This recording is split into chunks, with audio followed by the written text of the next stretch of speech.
বইঘরে আপনাকে স্বাগতম।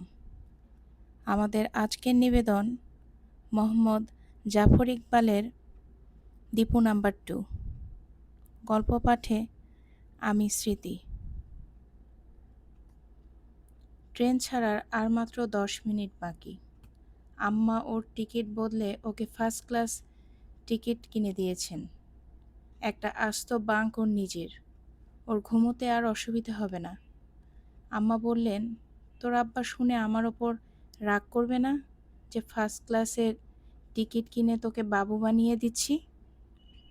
না, 1-2 দিন চড়লে কিছু হয় না। হ্যাঁ, তুই বল, ট্রেনে কষ্ট করে যাবি আর তাহলে আমি শান্তি পাবো? বল। দীপু মাথা নেড়ে মেনে নিল। বল, তুই আমাকে চিঠি লিখবি? লিখব। বড় বড় চিঠি লিখবি? বড় বড় চিঠি লিখব। আর বল, তুই শরীরের যত্ন করবি? করব। বেশি করে দুধ খাবি? খাবো। আর বেশি করে ফলমূল খাবি? খাবো। আর বেশি করে পড়াশোনা করবি? করব। আর তুই যখন খুব বড় হবি, আমি তখন সবাইকে বলবো, এই যে বিখ্যাত মোহাম্মদ আমিনুল আলম, এটা হচ্ছে আমার ছেলে। ঠিক? দীপু লজ্জা পেল। আম্মা ওকে এত এত খাবার কিনে প্যাকেট করে দিয়েছেন, ট্রেনে পড়ার জন্য চমৎকার সব কমিক কিনে দিয়েছেন। কমিক পড়তে ওর খুব ভালো লাগে। আম্মা কেমন করে বুঝতে পারলেন রাতে ঘুমোতে যেন অসুবিধা না হয় সেজন্য একটা বালিশ কিনে দিয়েছেন, ফু দিয়ে ভিতরে বাতাস ভরিয়ে নেওয়া যায় এরকম। একটা কম্বল কিনে দিতে চাইছিলেন, দীপু কিছুতেই কিনতে দেয়নি। এত গরম যে কম্বল মোটেই দরকার পড়বে না। দীপু খেলতে খুব ভালোবাসে শুনে ওকে একটা ফুটবল কিনে দিয়েছেন। এত দামি ফুটবল সে জীবনে দেখেনি আজ পর্যন্ত। বড় বড় লিগের খেলাতেও বোধহয় এগুলো ব্যবহার হয় না। আম্মা অনেকক্ষণ ওর দিকে তাকিয়ে থেকে বললেন, আমার ইচ্ছে করছে তোকে জোর করে ধরে নিয়ে যাই। দীপু উত্তর না দিয়ে একটু হাসার চেষ্টা করল। বল, তোকে আমেরিকা থেকে কি পাঠাবো? কিছু পাঠাতে হবে না, তুমি শুধু মাঝে মাঝে চিঠি দিও। কিছু পাঠাবো না? না, আমার কিছু লাগবে না। আম্মা একটু হেসে বললেন, বুঝেছি, তোর আব্বা তোকে বুঝিয়েছে এমনি এমনি কিছু কিনে নিতে হয় না, কষ্ট করে পেতে হয়, ঠিক না? দীপু মাথা নাড়ল। কিন্তু আমি তো তোর আম্মা, আম্মা ছেলেদের কিছু কিনে দেবে না? দীপু চুপ করে রইল। ঠিক আছে, শুধু তোর জন্মদিনে তোকে উপহার পাঠাবো। কি লাগবে লিখিস, আর যদি নাও লিখিস আমি ভেবে ভেবে একটা পাঠাবো। আচ্ছা? তুমি আমার জন্ম তারিখ জানো? আম্মা শব্দ করে হেসে উঠলেন। আমি তোর মা, আর জন্ম তারিখ জানবো না? দীপু লজ্জা পেয়ে গেল। সত্যিই তো। ঠিক এই সময় ট্রেন ছাড়ার হুইসেল পড়ল। আম্মা উঠে দাঁড়ালেন, ওকে ধরে একটু আদর করলেন। ট্রেন নড়ে উঠল। আম্মা তখন ওকে ছেড়ে ট্রেন থেকে নেমে গেলেন। দীপু জানালার পাশে এসে দাঁড়ালো। বাইরে থেকে ওকে ধরে জানালার পাশে পাশে হাঁটতে লাগলেন আর বাচ্চা মেয়ের মতো কাঁদতে লাগলেন। দীপুর ইচ্ছে করছিল ওর আম্মার চোখ মুছিয়ে দেয়, কিন্তু ট্রেনের বেগ বেড়ে যাচ্ছে। আম্মা আর সাথে সাথে হাঁটতে পারছিলেন না। ওকে একবার মুখের সাথে চেপে ধরে ছেড়ে দিলেন। আম্মা দাঁড়িয়ে রইলেন, আর ট্রেন ঝিকঝিক ঝিকঝিক করে ওকে দূরে সরিয়ে নিতে লাগলো। ও ঝাপসা চোখে দেখতে পেল ওর আম্মা দাঁড়িয়ে আছেন মূর্তির মতো, আর আস্তে আস্তে ছোট হয়ে যাচ্ছেন, আরও ছোট, আরও ছোট। ভেতরে ঢুকে দীপু হু হু করে কেঁদে উঠল। সামনে এক ভদ্রমহিলা বসেছিলেন। উঠে এসে ওর মাথায় হাত বুলিয়ে আদর করে বললেন, ছি, খোকা, কাঁদছো কেন? আবার তোমার স্কুল যখন ছুটি হবে তোমার আম্মার সাথে দেখা হবে। এই তো সামনেই ছুটি। দীপু ভাবল, যদি জানতো আর কোনোদিনই দীপুর সাথে ওর আম্মার দেখা হবে না। প্রায় ৩ মাস পার হয়ে গেল। দীপুর তার আম্মার সাথে যখন দেখা করতে গিয়েছিল তখন জুন মাস, গরমের সময়। এখন অক্টোবর মাস। আকাশে সাদা সাদা মেঘ ঘুরে বেড়ায়। সন্ধ্যাবেলা হঠাৎ হঠাৎ ঠান্ডা বাতাসে বোঝা যায় শীত আসছে। দীপুর মা যে এখনো বেঁচে আছেন সেটি দীপু এখনো কাউকে বলেনি। অনেক চিন্তা করে দেখেছে না বলাই ভালো। সবাইকে পুরো ব্যাপারটা বুঝিয়ে বলতে ও অনেক বিরক্ত হয়ে উঠত।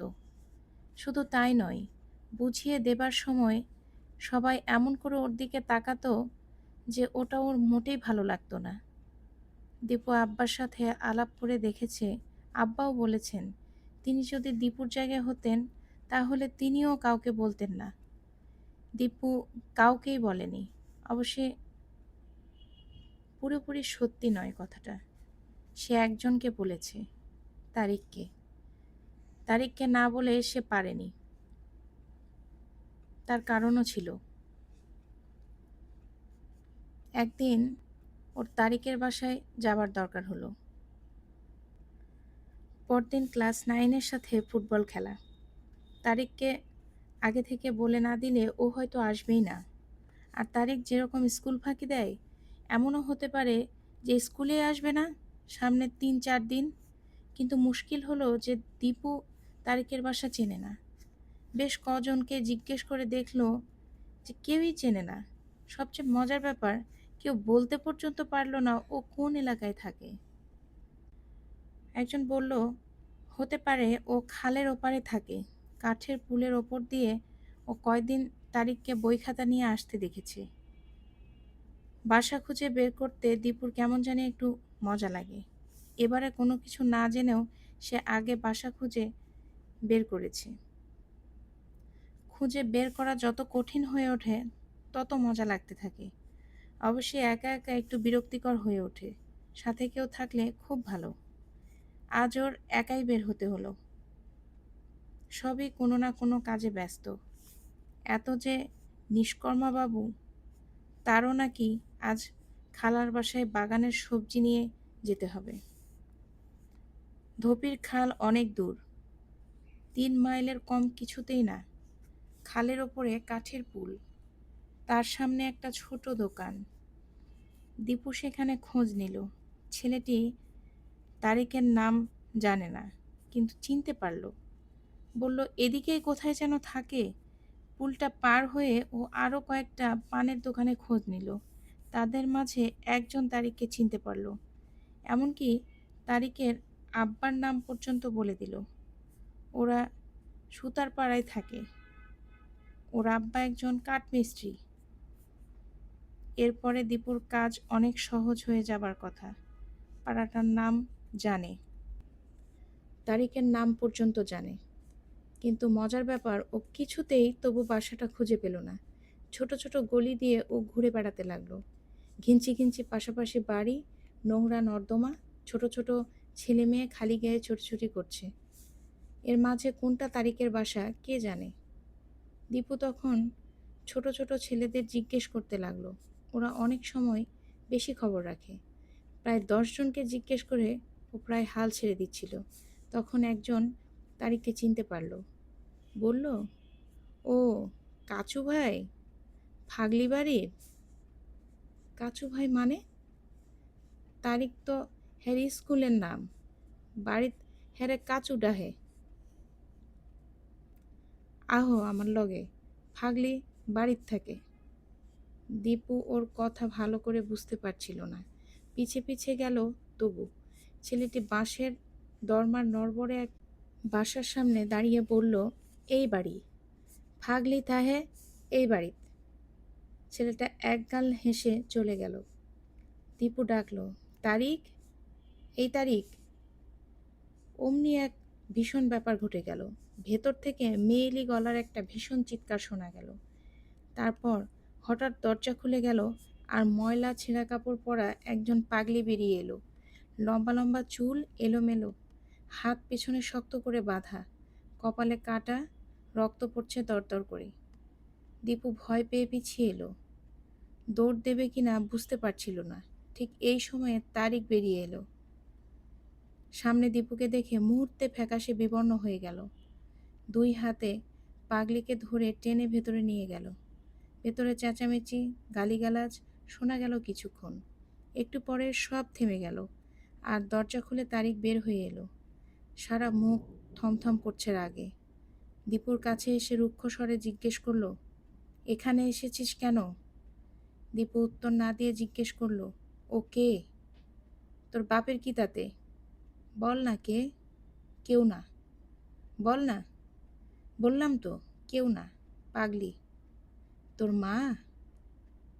তারেক এক মুহূর্ত ওর দিকে তাকিয়ে রইল, তারপর বলল, হ্যাঁ। কেন জানি হঠাৎ তারিকের মুখ কান্না কান্না হয়ে গেল। আস্তে আস্তে বলল, তুই এখন স্কুলে গিয়ে সবাইকে বলে দিবি আমার মা পাগলি? শুনে দীপুর এত মন খারাপ হলো যে বলার নয়। তারিকের হাত ধরে বলল, তুই আমাকে তাই ভাবিস? তারিক মাথা নেড়ে বলল, না। হ্যাঁ, তুই যদি না চাস আমি তাহলে কাউকে বলবো না, কোনো দিন বলবো না। খোদার কসম? খোদার কসম। ওরা দুজন হেঁটে হেঁটে খালের ধারে একটা হিজল গাছের ডালে গিয়ে বসল। তারিক তখন দীপুকে ওর মায়ের কথা খুলে বলল। বছর 4 আগে টাইফয়েড হয়ে ওর মায়ের মাথা গন্ডগোল হয়েছে। দিনে দিনে অবস্থা আরও বেশি খারাপ হচ্ছে। এখন প্রায় সবসময় বেঁধে রাখতে হয়। ওদের পয়সা নেই বলে চিকিৎসা পর্যন্ত করাতে পারছে না। ঝাড়ফুঁক আর তাবিজের ওপর চলছে। ওর বাবা বেশি খেয়ালও করেন না। মেজাজ খারাপ হলে মারধর পর্যন্ত করেন। তারিকের যখন অনেক পয়সা হবে তখন সে তার মাকে ভালো করিয়ে আনবে বিদেশ থেকে। ওর মা নাকি খুব আদর করতেন তারিককে। ওর মা ভালো হয়ে থাকলে ও কখনো গুন্ডা হয়ে যেত না। দীপুর ভারী মন খারাপ হয়ে গেল। সেও তখন তারিককে খুলে বলল তার নিজের মায়ের কথা। ওর যে মা থেকেও নেই শুনে তারিকের চোখে পানি এসে গেল। তখন প্রায় সন্ধ্যা হয়ে এসেছে। আবছা অন্ধকারে ওরা তখন হাত ধরে ঠিক করলো দুজন দুজনের বন্ধু হয়ে থাকবে সারা জীবন। তারিকের সাথে এর আগে কেউ এত ঘনিষ্ঠ হয়ে এত কথা বলেনি। ওর নিজের দুঃখ কষ্টগুলো ভাগ করে নেয়নি। তার দীপুকে এত ভালো লেগে গেল যে বলার নয়। কৃতজ্ঞতায় ওর জন্য একটা কিছু করতে ইচ্ছে হচ্ছিল ওর। সে আবার দীপুকে বসিয়ে রেখে বাসায় ফিরে গেল। দীপুকে বাইরে দাঁড় করিয়ে ভেতরে ঢুকে গেল। একটু পরে কাগজে জড়ানো কি একটা নিয়ে বের হয়ে এলো। দীপুর হাতে দিয়ে বলল, তুই এটা নে। কি এটা? খুলে দেখ। দীপু খুলে হতবাক হয়ে গেল। ছোট একটা চিতাবাঘের মূর্তি, কুচকুচে কালো, পাথরের তৈরি। কি তেজি চিতা! সারা শরীর টান টান হয়ে আছে বাঘের। মনে হচ্ছে এক্ষুনি লাফিয়ে পড়বে কারো ওপর। দীপু চিৎকার করে উঠল, ইস, কি সুন্দর! কোথায় পেয়েছিস ওটা? ভালো লেগেছে তোর? লাগেনি মানে? ইস, কি সুন্দর! আমাকে দিয়ে দিবি? হুম, তুই নে এটা। কোথায় পেয়েছিস বলবি না? পরে বলবো তোকে, আরেক দিন। তারেক রহস্যময় ভঙ্গিতে হাসল। সেদিন 3 মাইল রাস্তা হেঁটে তারেক দীপুকে বাসা পর্যন্ত এগিয়ে দিয়ে গেল। দুপুরে ছুটি হয়ে গেছে সেদিন। তারেক যেন এজন্যই অপেক্ষা করছিল। দীপুকে বলল, চল আমার সাথে। কোথায়? কালাচিতা। কালাচিতা? সেটা আবার কি? মনে নেই তোর? সেই যে, ও, দীপুর সেই কালো চিতাবাঘের মূর্তির কথা মনে পড়ে গেল। লাফিয়ে উঠল সে। নিয়ে যাবি সেখানে? হুম। তারিক মুখ গম্ভীর করে বলল, ভয় পেলে থাক, গিয়ে কাজ নেই। হ্যাঁ, আমি ভয় পাই? মারবো এক ঘুষি। চল তাহলে। দুজনে মিলে ওরা রওনা দেয়। তারিকের ধরন ধারণ ভারী অদ্ভুত। বইপত্র রেখে দিল একটা গাছের ফুটোয়। সেখান থেকে বের করলো একটা চাকু, একটা সিগারেটের প্যাকেট, একটা ম্যাচ, একটা ছোট মোমবাতি আর একটা তাবিজ। তাবিজটাও বাঁ হাতে খুব সাবধানে বেঁধে নিল। তোরও একটা তাবিজ লাগবে, এছাড়া রাতে আসতে পারবি নে। কিসের তাবিজ? সাপের। সাপ? সাপ? সাপ কোথায়? যেখানে যাচ্ছি দেখবি কিলবিল করছে সাপের বাচ্চা। ভয় পাস সাপকে? না, ভয় না, ঘেন্না লাগে দেখলে। কেমন পিছলা পিছলা, ছি। তারিক দাঁত বের করে হাসল। তাবিজটা দেখিয়ে বলল, এই যে তাবিজটা দেখছিস, এটা কিনেছি কত দিয়ে বল দেখি? কে জানে, 2.25। 10 টাকা চাইছিল। কোত্থেকে কিনেছিস? লালু সর্দারের কাছ থেকে। দেখলে তুই ভয় পেয়ে যাবি। এই দাড়ি, এই চুল, আর চোখ টকটকে লাল, সাপের খেলা দেখায়। এটা শঙ্খ সোনা গাছের শেকড়। অমাবস্যার রাতে শ্মশান ঘাটে ডুব দিয়ে নতুন কাপড় পরে যেতে হয় জঙ্গলে। একটা জ্যান্ত বেড়াল এক কোপে কেটে সেই চাকু দিয়ে খুঁজতে হয়। গাছটা ভোররাতে আগে পেয়ে গেলে গাছের শেকড় কেটে আনতে হয়। এই তাবিজ সাথে থাকলে সাপের বাবাও কাছে আসে না। যা, গুল মারিস না। বিশ্বাস করলি না তুই? তারিক উত্তেজিত হয়ে ওঠে। আমি নিজের চোখে দেখেছি। লালু সর্দার তাবিজটা সাপের মুখে ধরল, আর অমনি সাপ মাথা নিচু করে কি দৌড়টাই নয় দিল। কি তেজ তাবিজের! সাপ ধারে কাছে আসে না। আমি 2 বছর ধরে পড়ে আছি, একটা সাপও কিছু করল না। দীপু চুপ করে রইল। ও তাবিজ টাবিজ বিশ্বাস করে না, কিন্তু তারিক যেরকমভাবে বলল, অবিশ্বাস করবে কেমন করে? হাঁটতে হাঁটতে ওরা গ্রামের রাস্তায় এসে পড়ে। কি চমৎকার উঁচু সড়ক, দুপাশে জিওল গাছ, সড়কের দুধারে ধান ক্ষেত। কি সুন্দর সোনালি রং, বাতাসে নড়ছে তিত্তির করে। বাতাসে কি সুন্দর একটা গন্ধ। অনেক দূরে রেললাইনের ওপর দিয়ে ঝিকঝিক করে একটা মালগাড়ি যাচ্ছে আস্তে আস্তে। দীপু আগে কখনো এ রাস্তায় আসেনি। ওর এত ভালো লাগছিল যে বলার নয়। তারিককে জিজ্ঞেস করল, তারিক, তোর কালাচিতা কত দূর? কেন, কাহিল হয়ে গেছিস? মোটেই না, খুব ভালো লাগছে হাঁটতে। দুপায়ে নরম ধুলা উড়াতে উড়াতে বলল, মনে হচ্ছে যত দূর তত ভালো। ভালো লাগলেই ভালো, এখনো অনেক দূর। আর শোন, লোকজন কই যাচ্ছি জিজ্ঞেস করলে তুই চুপ করে থাকবি। কেন? কালাচিতায় শুধু সাপের আড্ডা তো, লোকজন আমাদের মতো চ্যাংড়া পোলাদের যেতে দিতে চায় না। আমি গুল মারব। কীরকম জায়গা এটা দেখার খুব আগ্রহ হচ্ছিল দীপুর। তারিক বলল, দীপুকে ও প্রথম নিয়ে যাচ্ছে এই জায়গায়। খুব সাপের উপদ্রব বলে কেউ যায় না। যেখানে সাপ থাকে সেখানে সাপের মণি থাকতে পারে ভেবে তারিক প্রথম গিয়েছিল। একটা সাপের মণি হচ্ছে 7 রাজার ধন।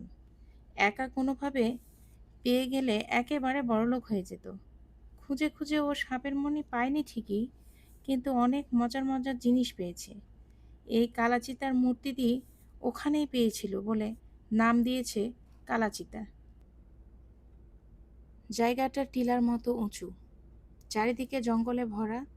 আশেপাশে 3-4 মাইলের ভেতরে কোনো বসতি নেই। এমন নির্জন যে ভয় লাগে। মনে হয় গাছে একটা পাখি পর্যন্ত নেই। তারিকের হাঁটার ধরন দেখে বোঝা যায় জায়গাটা ও হাতের তালুর মতো চেনে। ওরা একটু ফাঁকা মতো জায়গায় এসে হাজির হলো। তারিক গম্ভীর হয়ে বলল, এই সেই জায়গা। দীপু অবাক হয়ে চারিদিক তাকালো। বলল, কোথায়? বাবা, সময় হলেই দেখবি। পকেট থেকে মোমবাতি বের করে দুপুর রোদের মাঝেই সে জ্বালিয়ে নিল। গম্ভীর হয়ে দীপুকে বলল, আমি আগে যাই, আমি নেমে গেলে তুই নামিস। দীপুকে অবাক করে দিয়ে সে সামনের ঝোপটা সরিয়ে সাবধানে নেমে যেতে লাগলো। দীপু অবাক হয়ে দেখল ছোট একটা গর্তের মতন নিচে নেমে গেছে। নিচে ঘুটঘুটে অন্ধকার, ঝোপ দিয়ে ঢাকা বলে বোঝার উপায় নেই। নিচে নেমে গিয়ে তারিক দীপুকে ডাক দিল। দীপু জিজ্ঞেস করলো, কিভাবে নামবো? সাবধানে ইট ধরে ধরে পা দিয়ে খুঁজে দেখিস, ছোট ছোট গর্ত আছে। দীপুর দেয়াল বেয়ে উঠতে নামতে কখনো কোনো অসুবিধে হয় না। কিন্তু অন্ধকারে এভাবে নামতে একেবারে হিমশিম খেয়ে গেল। তারিক অবশ্য ওকে বলে দিচ্ছিল কোথায় কোথায় পা রাখতে হবে। অন্তত ১০-১২ ফুট নিচে নেমে ওর পায়ের নিচে মাটি পেল।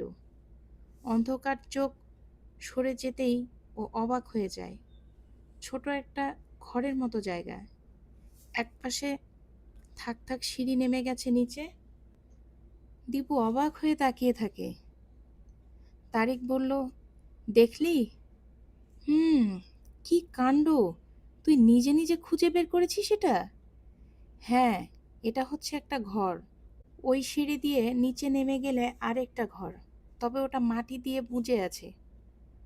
চল যাই। আয়, সাবধানে আসিস। আজ এ পর্যন্তই। পরবর্তী অংশ পরবর্তী পর্বে নিয়ে আসব। মোহাম্মদ জাফর ইকবালের দীপু নাম্বার 2 গল্পটি আশা করি ভালো লাগছে। ভালো লাগলে সাবস্ক্রাইব করতে পারেন, লাইক কমেন্ট করে জানাতে পারেন, শেয়ার করতে পারেন। গল্প শুনুন, ভালো থাকুন। ধন্যবাদ।